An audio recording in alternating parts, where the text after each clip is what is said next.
Hai guys, apa kabar? Semoga kalian sehat dan sukses selalu dimanapun kalian berada.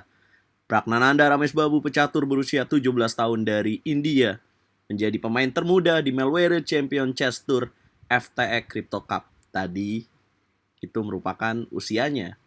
Tapi, kalau lihat poinnya, Pragnananda lebih hebat daripada itu, teman-teman. Karena di lanjutan hari keempat turnamen FTX Crypto Cup, Pragnananda membungkus Levon Aronian dengan 4 game langsung. Yap, 2 game mereka seri dan 2 game dimenangi oleh Pragnananda.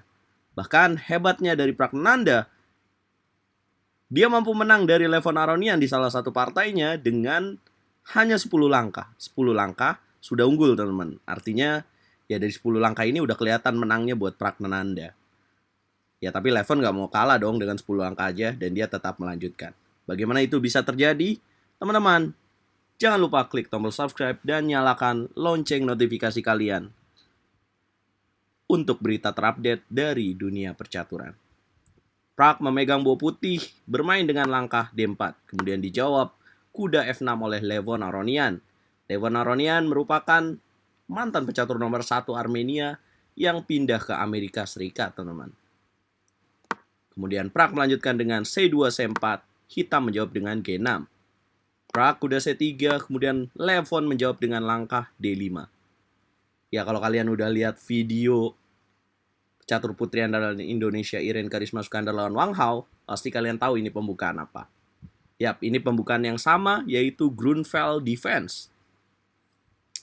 Dan cara terbaik untuk merespon langkah D5 dari Grunfeld Defense adalah dengan pion C makan D5, yang kedua merupakan kuda F3, dan yang ketiga adalah gajah ke petak F4. Dan kemudian dilanjutkan dengan benteng C1. Itu ide dari gajah F4. Kalian bisa pilih salah satu itu, teman-teman. Tinggal pilih mana yang menurut kalian terbaik. Prag di sini memilih dengan kuda ke petak F3. Kemudian Levon Aronian gajah ke petak G7. Prag pion C makan D5. Hitam Levon Aronian kuda makan D5. Putih melanjutkan dengan E4, kuda makan kuda, pion B makan C3, kemudian C5. Ya, ini ciri khas serangan dari pembukaan Grunfeld Defense, menyerang ke titik C3 dan ancaman bahaya dari gajah di petak G7. Putih melanjutkan dengan langkah H3 dengan ide mencegah gajah ke petak G4. Kemudian Levon Aronian rokade pendek. Putih gajah E3, Levon Aronian menteri ke petak A5 menekan pion C3, langsung dijawab taktis gajah ke petak D2. Nah, teman-teman, pemilihan gajah ke petak D2 ini sebenarnya tidak banyak dipilih ya dalam permainan top player. Karena lebih banyak menteri ke petak D2. Dan kemudian Levon Aronian menjawab dengan langkah B6. Nah, ini fakta menariknya. Karena pemilihan langkah B6 ini juga jarang dimainkan. Bahkan langkah B6 ini dianggap sebagai sebuah kesalahan besar. Apa yang kalian lihat dari kesalahan B6 ini, guys?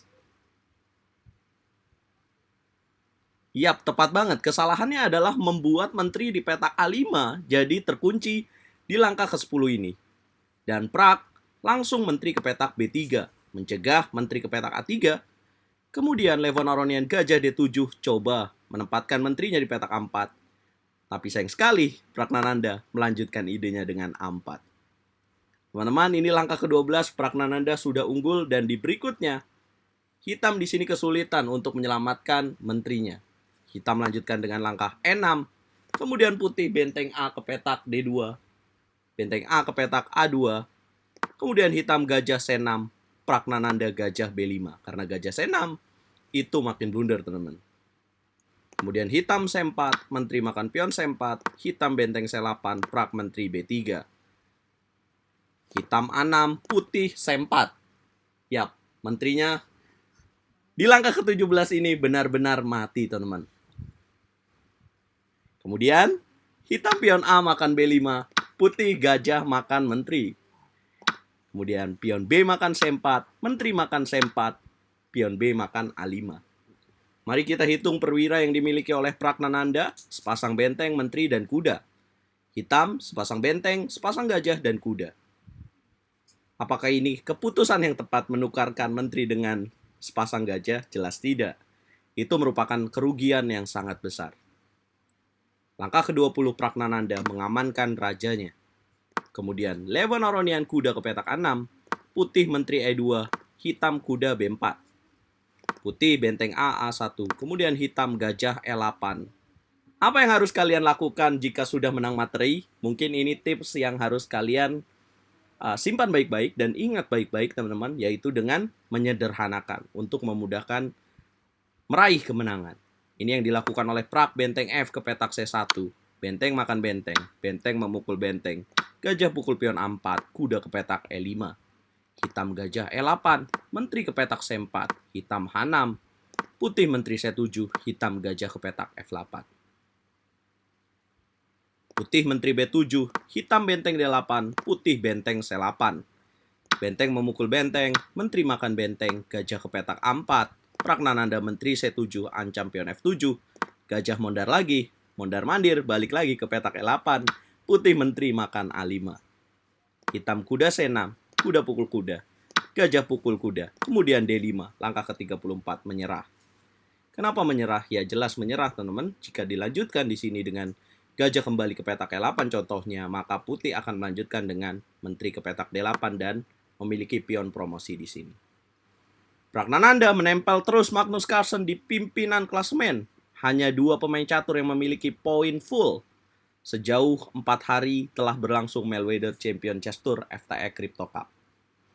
Kapan Prak akan bertemu dengan Magnus Carlsen? Di hari terakhir guys, tanggal 21 Agustus.